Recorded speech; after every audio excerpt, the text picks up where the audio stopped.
ಆಕಾಶವಾಣಿ ಪ್ರದೇಶ ಸಮಾಚಾರ ಓದುತ್ತಿರುವವರು ಚೇತನ್ ಸಿವಿ. ಮುಖ್ಯಾಂಶಗಳು: ಬೆಂಗಳೂರಿನಲ್ಲಿ ಅಂತಾರಾಷ್ಟ್ರೀಯ ಗುಣಮಟ್ಟದ ಆಭರಣ ಪಾರ್ಕ್ ಸ್ಥಾಪನೆಗೆ ಸರ್ಕಾರ ನಿರ್ಧಾರ. ಸಚಿವರು, ಶಾಸಕರು ಪಕ್ಷದ ಶಿಸ್ತಿನ ಸಿಪಾಯಿಗಳು. ಮುಖ್ಯಮಂತ್ರಿ ಡಿಕೆ ಶಿವಕುಮಾರ್ ಅಭಿಮತ. ವಿಶ್ವವಿಖ್ಯಾತ ಮೈಸೂರು ದಸರಾ ಮೊದಲ ಹಂತದ ಗಜ ಪಯಣಕ್ಕೆ ಸಚಿವ ಡಾಕ್ಟರ್ ಯತೀಂದ್ರ ಸಿದ್ದರಾಮಯ್ಯ ಚಾಲನೆ. ಮಂಗಳೂರು ವ್ಯಾಪ್ತಿಯ ರೈಲು ಜಾಲವನ್ನು ನೈಋತ್ಯ ರೈಲ್ವೆ ವಲಯಕ್ಕೆ ಸೇರ್ಪಡೆಗೊಳಿಸಲು ಆಡಳಿತಾತ್ಮಕ ಸಹಕಾರ ನೀಡುವಂತೆ ಮುಖ್ಯಮಂತ್ರಿಗೆ ಸಂಸದ ಬ್ರಿಜೇಶ್ ಚೌಟ ಮನವಿ. ರಾಜ್ಯದೆಲ್ಲೆಡೆ ಇಂದು ಈದ್ ಮಿಲಾದ್ ಸಂಭ್ರಮ. ಮುಸ್ಲಿಂ ಬಾಂಧವರಿಂದ ವಿಶೇಷ ಪ್ರಾರ್ಥನೆ. ವಾರ್ತೆಗಳ ವಿವರ. ಕರ್ನಾಟಕ ಜ್ಯುವೆಲರಿ ಅಸೋಸಿಯೇಷನ್ ಸಂಘದ ಅಧ್ಯಕ್ಷ ಟಿಎ ಶರ್ಮಾ ನೇತೃತ್ವದಲ್ಲಿ ಸಂಘದ ಸದಸ್ಯರು ಮುಖ್ಯಮಂತ್ರಿ ಡಿಕೆ ಶಿವಕುಮಾರ್ ಅವರನ್ನು ಭೇಟಿ ಮಾಡಿ ಜ್ಯುವೆಲರಿ ಪಾರ್ಕ್ ಸ್ಥಾಪಿಸಲು ಜಮೀನು ಮಂಜೂರು ಮಾಡುವಂತೆ ಮನವಿ ಸಲ್ಲಿಸಿದರು. ಮನವಿಗೆ ಸ್ಪಂದಿಸಿದ ಮುಖ್ಯಮಂತ್ರಿಗಳು ದಕ್ಷಿಣ ಬೆಂಗಳೂರಿನಲ್ಲಿ ಅಂತಾರಾಷ್ಟ್ರೀಯ ಗುಣಮಟ್ಟದ ಜ್ಯುವೆಲರಿ ಪಾರ್ಕ್ ಸ್ಥಾಪಿಸುವುದಾಗಿ ಭರವಸೆ ನೀಡಿದ್ದಾರೆ. ವಿರೋಧ ಪಕ್ಷಗಳ ಒತ್ತಡದ ಹಿನ್ನೆಲೆಯಲ್ಲಿ ಯೋಜನೆ ಮತ್ತು ಸಾಂಖ್ಯಿಕ ಖಾತೆ ಸಚಿವ ಬಿ ನಾಗೇಂದ್ರ ರಾಜೀನಾಮೆ ನೀಡುವ ಸಾಧ್ಯತೆ ಇದೆ ಎಂದು ಐಎನ್ಎಸ್ ಸುದ್ದಿಸಂಸ್ಥೆ ವರದಿ ಮಾಡಿದೆ.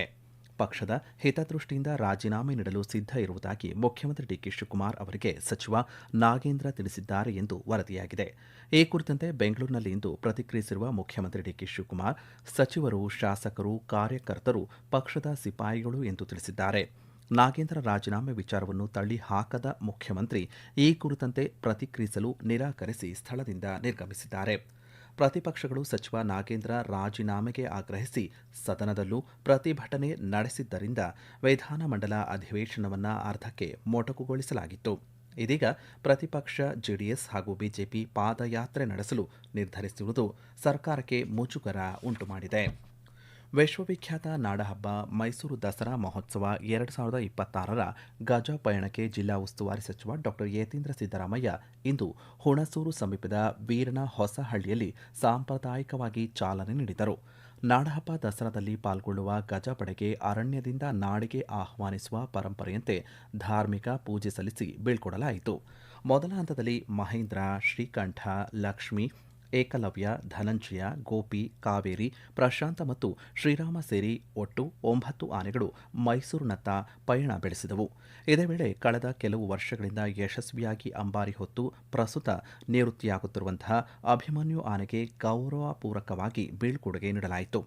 ಈ ಸಂದರ್ಭದಲ್ಲಿ ಶಾಸಕರಾದ ಅನಿಲ್ ಚಿಕ್ಕಮಾದು, ಜಿಡಿ ಹರೀಶ್ ಗೌಡ, ಡಿ ರವಿಶಂಕರ್, ವಿಧಾನ ಪರಿಷತ್ ಸದಸ್ಯ ಸಿಎನ್ ಮಂಜೇಗೌಡ, ಪ್ರಾದೇಶಿಕ ಆಯುಕ್ತ ನಿತೀಶ್ ಪಾಟೀಲ್, ದಕ್ಷಿಣ ವಲಯದ ಐಜಿಪಿ ಬೋರಲಿಂಗಯ್ಯ, ಜಿಲ್ಲಾಧಿಕಾರಿ ಜಿ ಲಕ್ಷ್ಮೀಕಾಂತರೆಡ್ಡಿ ಹಾಗೂ ಜಿಲ್ಲಾ ಪಂಚಾಯತ್ ಸಿಇಒ ಎಸ್ ಯುಕೇಶ್ ಕುಮಾರ್ ಸೇರಿದಂತೆ ವಿವಿಧ ಇಲಾಖೆಯ ಅಧಿಕಾರಿಗಳು ಉಪಸ್ಥಿತರಿದ್ದರು.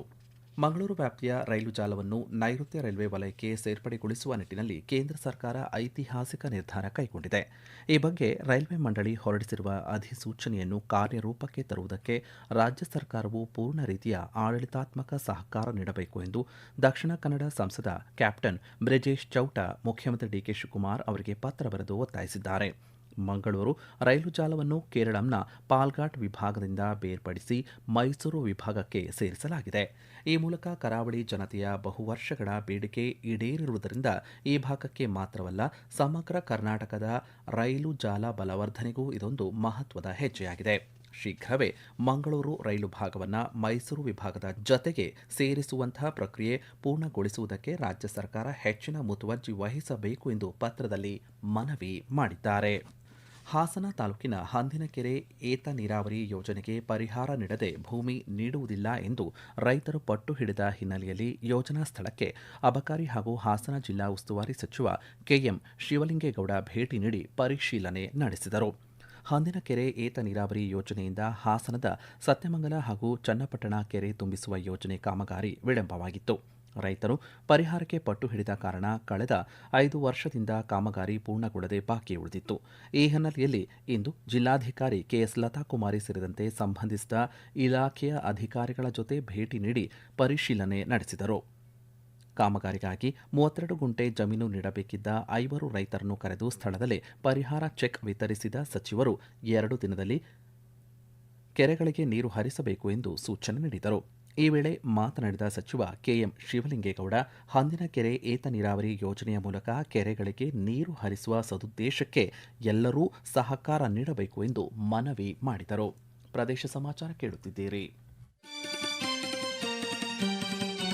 ನಮ್ಮ ಎಲ್ಲಾ ರಾಷ್ಟ್ರೀಯ ವಾರ್ತೆಗಳು ಹಾಗೂ ಪ್ರದೇಶ ಸಮಾಚಾರ ಈಗ ಆಕಾಶವಾಣಿ ನ್ಯೂಸ್ ಕನ್ನಡ ಯೂಟ್ಯೂಬ್ ಚಾನೆಲ್ನಲ್ಲಿ ಲಭ್ಯ. ನಮ್ಮ ಎಕ್ಸ್ ಖಾತೆ ಮತ್ತು ಇನ್ಸ್ಟಾಗ್ರಾಂ ಖಾತೆ ಆಕಾಶವಾಣಿ ನ್ಯೂಸ್ ಕನ್ನಡ. ಹೆಚ್ಚಿನ ಮಾಹಿತಿಗಾಗಿ ನಮ್ಮ ಫೇಸ್ಬುಕ್ ಖಾತೆ AIR ಕನ್ನಡ ನ್ಯೂಸ್ ಅನುಸರಿಸಿ. ಮಾಹಿತಿಯ ಹೂರಣ ವಾರದ ಕಾರ್ಯಕ್ರಮ ಪ್ರಚಲಿತ ವಿದ್ಯಮಾನ ಪ್ರತಿ ಬುಧವಾರ 9:15ಕ್ಕೆ. ರಾಜ್ಯದ ವಿವಿಧ ಕಡೆ ಇಂದು ಮುಸ್ಲಿಂ ಬಾಂಧವರ ಪವಿತ್ರ ಹಬ್ಬ ಈದ್ ಮಿಲಾದ್ ಅನ್ನು ಶ್ರದ್ಧಾಭಕ್ತಿ ಸಡಗರದಿಂದ ಆಚರಣೆ ಮಾಡಲಾಗುತ್ತಿದೆ. ಬೆಂಗಳೂರು ಗ್ರಾಮಾಂತರ ಜಿಲ್ಲೆಯಲ್ಲಿ ಪ್ರವಾದಿ ಮೊಹಮ್ಮದ್ ಪೈಗಂಬರ್ ಜನ್ಮ ದಿನಾಚರಣೆಯ ಅಂಗವಾಗಿ ವಿವಿಧ ಮಸೀದಿಗಳಲ್ಲಿ ಮೌಲಿದ್ ಪಾರಾಯಣ ನಡೆಯಿತು. ಮುಸ್ಲಿಂ ಬಾಂಧವರು ಪರಸ್ಪರ ಈದ್ ಶುಭಾಶಯಗಳನ್ನು ಕೋರುವ ಮೂಲಕ ಸಂಭ್ರಮಿಸಿದರು. ಕೋಲಾರ ನಗರದಲ್ಲಿ ಪ್ರವಾದಿ ಮೊಹಮ್ಮದ್ ಪೈಗಂಬರ್ ಅವರ ಜನ್ಮದಿನದ ಅಂಗವಾಗಿ ಈದ್ ಮಿಲಾದ್ ಆಚರಣೆ ಮಾಡಲಾಯಿತು. ನಗರದ ಮಸೀದಿಗಳನ್ನು ವಿಶೇಷವಾಗಿ ಅಲಂಕರಿಸಲಾಗಿದೆ. ಶಾಂತಿ ಸುವ್ಯವಸ್ಥೆ ಕಾಪಾಡುವ ನಿಟ್ಟಿನಲ್ಲಿ ಜಿಲ್ಲಾ ಪೊಲೀಸ್ ವರಿಷ್ಠಾಧಿಕಾರಿ ಕನಿಕಾ ಸಿಕ್ರಿವಾಲ್ ನೇತೃತ್ವದಲ್ಲಿ ಬಿಗಿ ಪೊಲೀಸ್ ಬಂದೋಬಸ್ತ್ ಕೈಗೊಳ್ಳಲಾಗಿದೆ.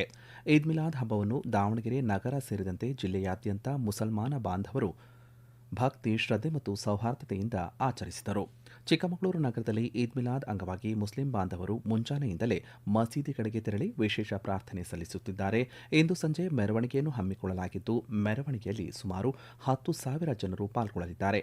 ಯಾವುದೇ ಅಹಿತಕರ ಘಟನೆ ನಡೆಯದಂತೆ ನಗರದಲ್ಲಿ ಹೆಚ್ಚಿನ ಬಿಗಿ ಪೊಲೀಸ್ ಬಂದೋಬಸ್ತ್ ಕೈಗೊಳ್ಳಲಾಗಿದೆ.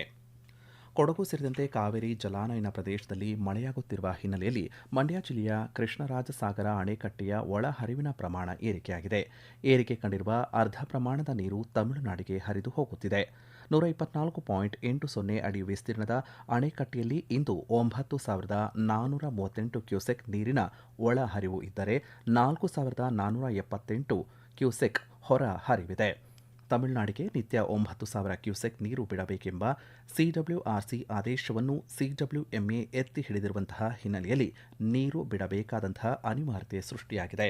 ಪ್ರಸ್ತುತ ಅಣೆಕಟ್ಟೆಯಲ್ಲಿ 108.63 ಟಿಎಂಸಿ ನೀರಿದ್ದು, ಮಂಡ್ಯ ಜಿಲ್ಲೆಯ ಮಳವಳ್ಳಿ ತಾಲೂಕಿನ ಗಗನಚುಕ್ಕಿ ಜಲಪಾತ ಮತ್ತು ಮುತ್ತತ್ತಿಯಲ್ಲಿ ನೀರಿನ ಹೊರಹರಿವು ಹೆಚ್ಚಾಗಿದೆ. ತಮಿಳುನಾಡಿಗೆ ಕಾವೇರಿ ನೀರು ಬಿಡುವ ಆದೇಶ ಖಂಡಿಸಿ ಕನ್ನಡಪರ ಸಂಘಟನೆ ಸದಸ್ಯರು ಚಾಮರಾಜನಗರದ ಭುವನೇಶ್ವರಿ ವೃತ್ತದಲ್ಲಿ ಎಳ್ಳು ನೀರು ಬಿಟ್ಟು ಪ್ರತಿಭಟನೆ ನಡೆಸಿದರು. ಕಾವೇರಿ ನೀರು ಬಿಡುವಂತೆ ಸಿಡಬ್ಲ್ಯೂಆರ್ಸಿ ನೀಡಿರುವ ತೀರ್ಪು ಅವೈಜ್ಞಾನಿಕವಾಗಿದೆ ಎಂದು ಅಸಮಾಧಾನ ವ್ಯಕ್ತಪಡಿಸಿದರು. ಪ್ರತಿದಿನ 9,000 ಕ್ಯೂಸೆಕ್ ಕಾವೇರಿ ನೀರು ಬಿಡುವಂತೆ ನೀಡಿರುವಂತಹ ತೀರ್ಪು ಮರುಪರಿಶೀಲನೆ ಆಗಬೇಕು. ನ್ಯಾಯಾಧೀಕರಣ ಅಧಿಕಾರಿಗಳು ಮೊದಲು ಕೆಆರ್ಎಸ್ ಜಲಾಶಯ ಪರಿಶೀಲಿಸಬೇಕು ಎಂದು ಅಭಿಪ್ರಾಯಪಟ್ಟಿದ್ದಾರೆ. ಮಂಡ್ಯ ವೈದ್ಯಕೀಯ ವಿಜ್ಞಾನಗಳ ಸಂಸ್ಥೆಯ ಆಸ್ಪತ್ರೆಯಲ್ಲಿ ವಿಚಾರಣಾಧೀನ ಕೈದಿಯೊಂದಿಗೆ ರಾಜಾತಿಥ್ಯ ನೀಡಲಾಗುತ್ತಿದೆ ಎಂಬ ಆರೋಪದ ಹಿನ್ನೆಲೆಯಲ್ಲಿ ಕಾರಾಗೃಹ ಮತ್ತು ಸುಧಾರಣಾ ಸೇವೆಯ ಡಿಜಿಪಿ ಅಲೋಕ್ ಕುಮಾರ್ ಮಿಮ್ಸ್ ಆಸ್ಪತ್ರೆ ಮತ್ತು ಜಿಲ್ಲಾ ಕಾರಾಗೃಹಕ್ಕೆ ದಿಢೀರ್ ಭೇಟಿ ನೀಡಿ ಪರಿಶೀಲನೆ ನಡೆಸಿದರು. ಜೈಲು ಪಾಲಾಗಿದ್ದ ಶ್ರೀರಂಗಪಟ್ಟಣದ ಎಡಿಎಲ್ಆರ್ ಮೊಹಮ್ಮದ್ ಹುಸೇನ್ ಎಂಬ ವಿಚಾರಣಾಧೀನ ಖೈದಿಯನ್ನು ಆಸ್ಪತ್ರೆಗೆ ದಾಖಲಿಸಿ ವಿಶೇಷ ಆತಿಥ್ಯ ನೀಡಲಾಗುತ್ತಿದೆ ಎಂಬ ವಿಚಾರ ಇತ್ತೀಚೆಗೆ ಜಿಲ್ಲಾ ಸತ್ರ ನ್ಯಾಯಾಧೀಶರು ಆಸ್ಪತ್ರೆಗೆ ಭೇಟಿ ನೀಡಿದ್ದಾಗ ಬೆಳಕಿಗೆ ಬಂದಿತ್ತು. ಈ ಕುರಿತು ಮಾಧ್ಯಮದಲ್ಲಿ ಸರಣಿ ಸುದ್ದಿಗಳು ಪ್ರಸಾರವಾಗುತ್ತಿದ್ದಂತೆಯೇ ಎಚ್ಚೆತ್ತುಕೊಂಡ ಡಿಜಿಪಿ ಅಲೋಕ್ ಕುಮಾರ್ ಖುದ್ದು ಆಸ್ಪತ್ರೆಗೆ ಭೇಟಿ ನೀಡಿ ಪರಿಸ್ಥಿತಿ ಪರಿಶೀಲಿಸಿದರು. ಪ್ರಕರಣದಲ್ಲಿ ನಡೆದಿರುವಂತಹ ಕರ್ತವ್ಯ ಲೋಪ ಹಾಗೂ ನಿಯಮ ಉಲ್ಲಂಘನೆಗಳ ಕುರಿತು ಸಮಗ್ರ ತನಿಖೆ ನಡೆಸುವಂತೆ ದಕ್ಷಿಣ ವಲಯದ ಡಿಐಜಿ ದಿವ್ಯಶ್ರೀ ನೇತೃತ್ವದ ತನಿಖಾ ತಂಡಕ್ಕೆ ಸೂಚನೆ ನೀಡಲಾಗಿದೆ.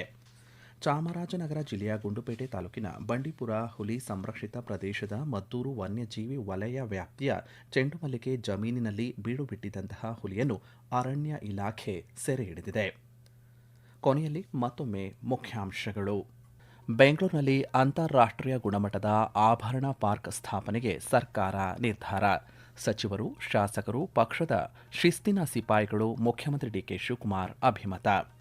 ವಿಶ್ವವಿಖ್ಯಾತ ಮೈಸೂರು ದಸರಾ ಮೊದಲ ಹಂತದ ಗಜ ಪಯಣಕ್ಕೆ ಸಚಿವ ಡಾಕ್ಟರ್ ಯತೀಂದ್ರ ಸಿದ್ದರಾಮಯ್ಯ ಚಾಲನೆ. ಮಂಗಳೂರು ವ್ಯಾಪ್ತಿಯ ರೈಲು ಜಾಲವನ್ನು ನೈಋತ್ಯ ರೈಲ್ವೆ ವಲಯಕ್ಕೆ ಸೇರ್ಪಡೆಗೊಳಿಸಲು ಆಡಳಿತಾತ್ಮಕ ಸಹಕಾರ ನೀಡುವಂತೆ ಮುಖ್ಯಮಂತ್ರಿಗೆ ಸಂಸದ ಬ್ರಿಜೇಶ್ ಚೌಟ ಮನವಿ. ರಾಜ್ಯದೆಲ್ಲೆಡೆ ಇಂದು ಈದ್ ಮಿಲಾದ್ ಸಂಭ್ರಮ, ಮುಸ್ಲಿಂ ಬಾಂಧವರಿಂದ ವಿಶೇಷ ಪ್ರಾರ್ಥನೆ. ಇಲ್ಲಿಗೆ ಪ್ರದೇಶ ಸಮಾಚಾರ ಮುಕ್ತಾಯವಾಯಿತು. ನಮ್ಮ ಮುಂದಿನ ವಾರ್ತಾ ಪ್ರಸಾರ ಸಂಜೆ 6:40 ನಿಮಿಷಕ್ಕೆ.